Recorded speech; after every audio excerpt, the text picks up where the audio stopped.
ঘর থেকে বেরিয়েছিলাম মেডিকেল যাবো একটা রুগী দেখার জন্য। বামতলি মোড় আসি, দেখলাম পড়লাম জ্যামে পাটকে কোনো মতো কোনা দিয়ে কেটে কেটে কেটে কেটে মুন্সিরাজের মাজারের সামনে আসলাম।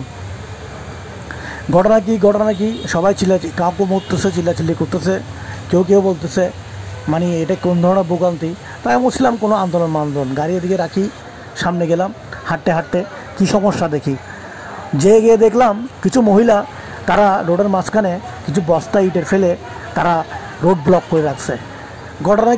ঘটনা হলো ওরা শ্রমিক, গার্মেন্টসের জব, ওই গার্মেন্টসের শ্রমিক, এই পাশে গার্মেন্টস, তারা নাকি 3 মাসের বকেয়া, মালিকপক্ষ 3 মাসের বকেয়া রাখছে। আজকে ডেট দিছে বেতন দিবে, কিন্তু আজকে কোন ম্যানেজারও আসে নাই, মালিকও আসে নাই, তারা হাওয়া হয়ে গেছে। তার কারণে তারা এখানে এসে রোড ব্লক করে ফেলছে। বাঙালি কান টানলে মাথা আসবে, তো ওরা বলছে রোড যখন ব্লক করছি প্রশাসন আসবে, প্রশাসন যখন আসে জিজ্ঞেস করবে কী সমস্যা, এই সমস্যা, মালিক পক্ষকে ডাকো। এই চলছে দেশের অবস্থা।